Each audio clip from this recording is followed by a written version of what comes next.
Universidad Colegio Mayor de Cundinamarca presenta. En esta sesión número 2 vamos a hablar acerca de los actos de competencia desleal. Vamos a mirar acerca de las provisiones generales consagradas en la Ley 155 de 1959 acerca de los actos de competencia desleal. Vamos a hacer un recorrido acerca de cuáles son esos actos, de las concentraciones empresariales, de los pactos de precios, los cuales miraremos en el desarrollo de esta sesión. La competencia como principio de toda economía de mercado representa un elemento concursal en el modelo de organización económica de nuestra sociedad. Todo ordenamiento hoy en día busca garantizar la existencia de una competencia suficiente, proteger la competencia frente a todo ataque contrario al interés público y buscar una compatibilidad entre las demás leyes que regulan el mercado. Pero en estas dos sesiones hemos hablado acerca de la protección de los derechos, acerca del consumidor, acerca de la competencia. Pero ¿qué es la competencia? La competencia es un bien que el derecho tiende o viene a tutelar y a defender desde una doble vertiente. Por un lado,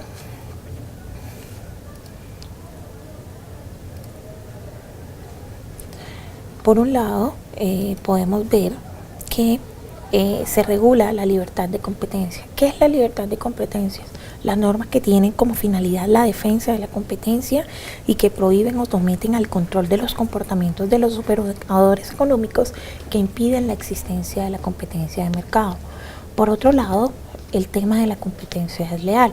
La competencia desleal son las normas que persiguen la corrección en la realización de actividades competitivas del mercado. En materia del marco constitucional de la regulación de la competencia, teniendo en cuenta las dos vertientes, tanto el libre mercado como el desarrollo de la misma, encontramos que la Constitución Política de 1991, en su artículo 333, establece que la actividad económica y la iniciativa privada son libres.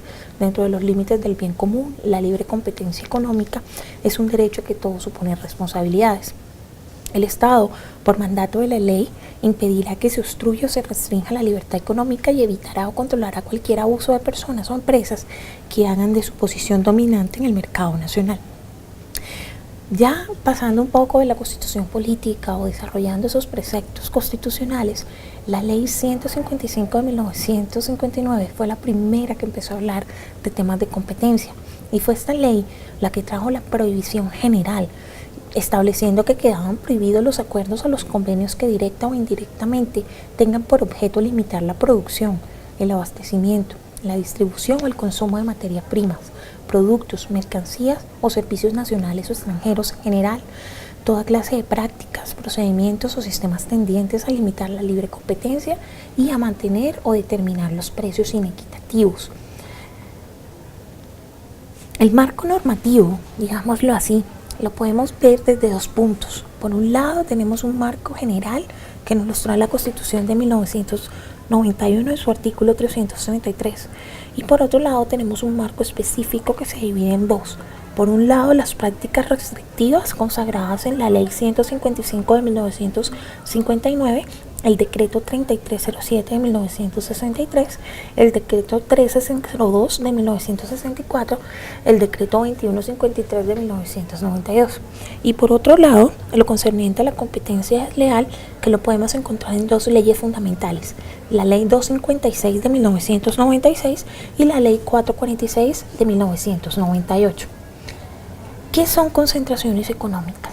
Ya sabemos lo que nos dice la ley, ya sabemos lo que nos dice la Constitución Política y las libertades que tienen cada uno de los productores y de regular la competencia. Pero no podemos dejar de un lado el artículo 4 de la Ley 155 de la cual estamos hablando, que nos establece que las concentraciones económicas están prohibidas por norma. ¿Y qué es una concentración económica?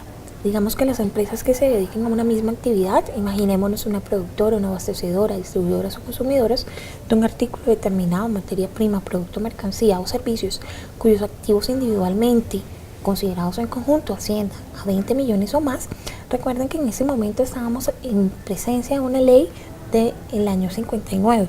Ese tipo de modificaciones en materia de activos han sido reguladas por las leyes posteriores en materia de competencia desleal.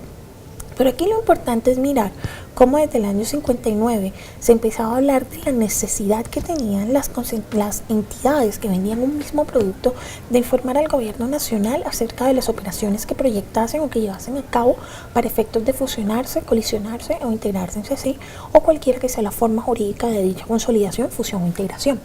Hoy en día, después de las modificaciones que hemos tenido, tenemos o seguimos conservando parte de esas disposiciones establecidas en la ley del 59, toda vez que los procesos de fusión o de procesos de colaboración empresarial deben pasar por aprobación de las entidades públicas para vigilar que no se afecte los principios de libre competencia.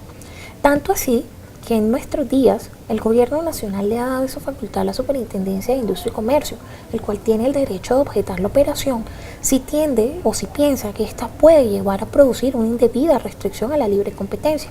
Si pasado 30 días de haberse presentado el informe de concentración no se hubiera objetado, pues los interesados ya podrán conformar ese proceso de concentración. La superintendencia no objetará las operaciones de fusión, consolidación, integración o adquisición de control de las empresas que cumplen los siguientes requisitos. Por ejemplo, si las ventas nacionales conjuntas en las empresas involucradas son inferiores a 50.000 salarios mínimos, es decir, a un aproximado de 5.5 millones de dólares. O en segundo lugar, que los activos conjuntamente considerados no superen un equivalente a 100.000 salarios mínimos, un aproximado de 11 millones de dólares. Si las operaciones no cumplen este requisito, que es lo que la ley del 59 en su momento hablaba de 20 millones de pesos, la superintendencia no tendrá por qué objetar ninguna de las formas de organización o de agrupación empresarial.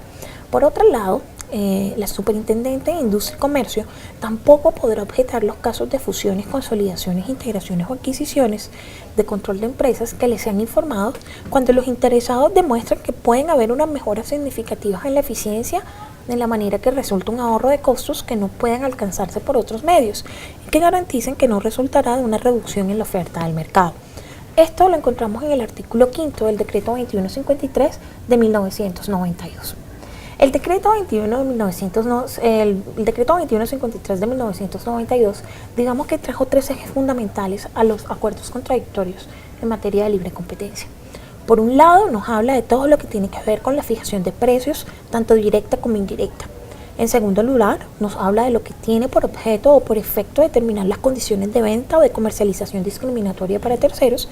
Y por último, nos habla de la repartición de los mercados entre los distintos productores o entre los distribuidores.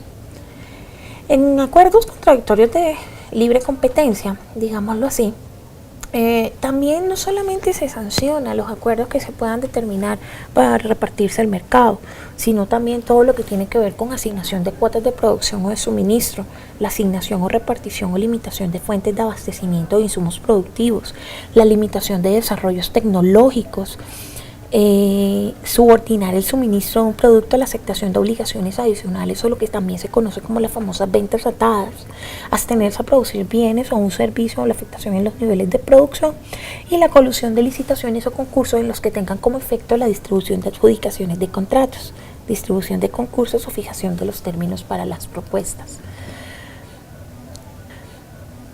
Los actos, hablando un poco de los actos contrarios a la libre competencia, digamos que podemos incluirlos o podemos tratarlo en tres puntos importantes. El primero es lo que tiene que ver con infringir. Cuando hablamos de infringir, nos referimos a todas aquellas infracciones que se hacen a las normas de publicidad contenidos en los estatutos de protección al consumidor. La segunda es influenciar. Influenciar se refiere a que las empresas incrementen los precios de sus productos o de sus servicios para que se desista de la intención de rebajar los precios. Y en tercer lugar, el negarse a vender o prestar servicios a una empresa o discriminar en contra de la misma cuando ellos no puedan atenderse como una retaliación a las políticas de mercado. Uno de los actos más importantes, uno de los actos que más se dio en materia de competencia desleal, digamos a mediados de los años 50 y que se sigue dando todavía hoy en un menor impacto, es el abuso de la posición dominante. Podemos resumir lo que nos trae la legislación colombiana en materia de posición dominante en tres puntos fundamentales. El primero es la disminución de los precios por debajo de los costos, cuando se tenga por objeto eliminar uno o varios competidores o de prevenir la entrada o la expansión de estas. En segundo lugar, la aplicación de condiciones discriminatorias para las operaciones equivalentes que coloquen a un consumidor o a un proveedor en situación desventajosa frente a otros consumidores o proveedores en condiciones análogas. Y en tercer lugar, los que tengan como objeto o lo que tengan como efecto subordinar el suministro de un producto a la aceptación de obligaciones adicionales, que por su naturaleza no constituyen el objeto del negocio sin perjuicio de lo establecido en otras disposiciones establecidas en la ley. Las ventas a un comprador en condiciones diferentes a las que se ofrece otro comprador cuando sea la intención de disminuir o eliminar la competencia del mercado. Vender o prestar servicios en alguna parte del territorio colombiano cuando la intención o el efecto de la práctica sea disminuir o eliminar la competencia en esa parte del país y el precio no corresponde a la estructura de costos de la transacción.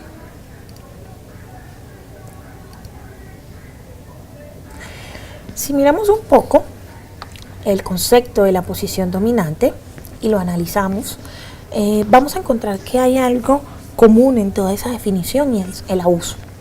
La definición de la palabra abuso la podemos encontrar en el decreto 2153 de 1992, en el artículo número 50, donde nos dice que el abuso es todo acto o contrato, convenio o práctica que busca restringir, impedir o falsear la competencia.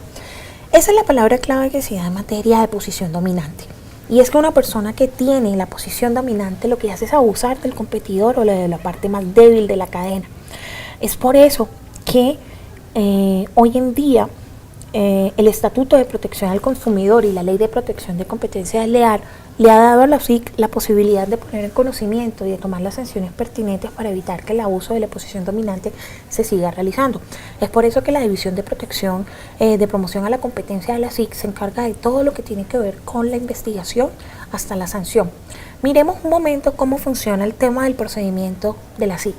Por una parte, la SIC conoce que se está dando el tema de competencia o de abuso de la posición dominante. Conoce a un productor, de un fabricante, de un distribuidor que está abusando de su posición dentro del mercado. Ese conocimiento se puede hacer de oficio o a petición de partes. Una vez la superintendencia se entera de este comportamiento, empieza todo el tema de averiguación preliminar. Una vez se reúnen todos los elementos probatorios iniciales, la SIC puede abrir una investigación formal. En esa investigación formal se le comunica a la parte que está siendo investigada por abuso de la posición dominante y se le da la posibilidad para que esta persona aporte las pruebas que necesita para defenderse de un proceso sancionatorio. En esa parte de pruebas, la SIC se encarga de hacer toda la valoración, la cual a través de un informe motivado se presentan todas las observaciones pertinentes del caso. Se puede hacer una terminación extraordinaria del proceso si la parte afectada reconoce la culpa y establece unas garantías o unas pólizas a favor de la nación a través de las cuales busca resarcir los perjuicios que se hubieran ocasionado. Si no hay una sentencia anticipada o una terminación anticipada del proceso, pues la superintendencia dictará una sanción. Esta sanción puede ser en la prohibición de seguir ejerciendo la conducta, una multa económica o hasta inhabilidad para ejercer los actos de comercio. ¿Qué principios encontramos en materia de competencia desleal? Si miramos o revisamos un poco la ley 256 de 1996, vamos a encontrar que esta ley se basa en varios aspectos fundamentales. El primero, el concepto de competencia desleal. En segundo, qué son los actos desleales. Y en tercer lugar, los aspectos procesales, que es complementada con la ley 446 de 1998. ¿Qué es un acto de competencia desleal? Entonces, si revisamos la norma, se consideran actos de competencia desleal cuando no se respetan las costumbres mercantiles, cuando no se respeta la buena fe comercial y los usos honestos en materia industrial y comercial. La ley 256 de 1996 acoge lo establecido en el numeral segundo del artículo 10 del Convenio de París, aprobado mediante la ley 178 de 1994.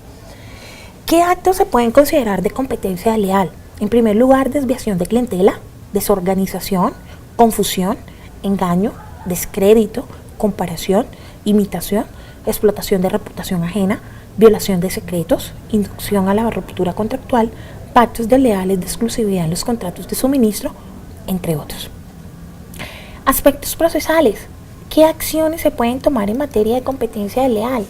Igual que como lo hemos visto ahorita, en materia de competencia desleal podemos tener dos tipos de acciones, una acción de declarativa de condena y otra acción preventiva o de prohibición. En materia de las acciones, Todas estas son competencias de la Superintendencia de Industria y Comercio como juez especializado, pero también nos podemos acercar a cualquier juez del circuito del lugar donde se encuentre. Digamos que la prescripción en materia de acciones de competencia desleal son 2 años a partir de la ocurrencia de los hechos. El procedimiento es un procedimiento abreviado. La competencia está dada a la superintendencia o a los jueces. La legitimación por activa está en, digamos que puede ser privada, pública, etcétera, o la legitimación por pasiva, cualquier persona lo puede realizar.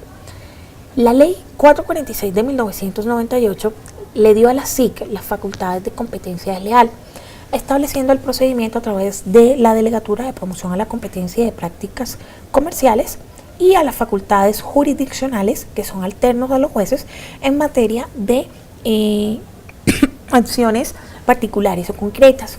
Hay que recordar que los pronunciamientos que emite la SIC en materia de facultades jurisdiccionales producen o son apelables, más bien, en segunda instancia ante los tribunales superiores. En conclusión, el derecho a la competencia es una rama del derecho comercial encaminada a proteger la libre competencia y la competencia desleal entre los comerciantes, integradas por normas de orden público. El derecho a la competencia se divide en 2 conceptos generales: prácticas restrictivas a la competencia y competencia desleal. El primero constituye el género, en principio se da cuando se afecta al consumidor y al productor de materia prima, y el segundo es una especie y principalmente se presenta si se lesiona al competidor. Y en tercer lugar, las prácticas restrictivas de libre competencia provienen del abuso de la posición dominante, de procedimientos tendientes a monopolizar la distribución o de la integración de las empresas. Cuarto, la sanción por prácticas restrictivas de la libre competencia le corresponde a la Superintendencia de Industria y Comercio, que puede consistir en la provisión de los actos en multa. La sanción de competencia desleal le corresponde a la Superintendencia de Industria y Comercio o a los jueces de la República, que pueden consistir incluso en condenas por indemnización de perjuicios, y hay competencia desleal cuando no se respetan las costumbres mercantiles, la buena fe comercial y los usos honestos en materia industrial y comercial. En la investigación sobre competencia desleal que se lleva a cabo en la Superintendencia de Industria y Comercio puede ejercerse funciones administrativas o funciones jurisdiccionales, cada una de estas con funciones o características especiales. Les recuerdo que para esta sesión vamos a realizar una actividad 2, la cual va a estar integrada a una subida avanzada de archivos, la cual consiste en un taller, el cual está en plataforma, que ustedes deberán analizar, deberán plantear su punto de vista y en un máximo de 2 hojas deberán dar una solución a ese caso planteado. Espero su mayor participación, espero su disposición y nos encontramos en una tercera sesión. Un saludo.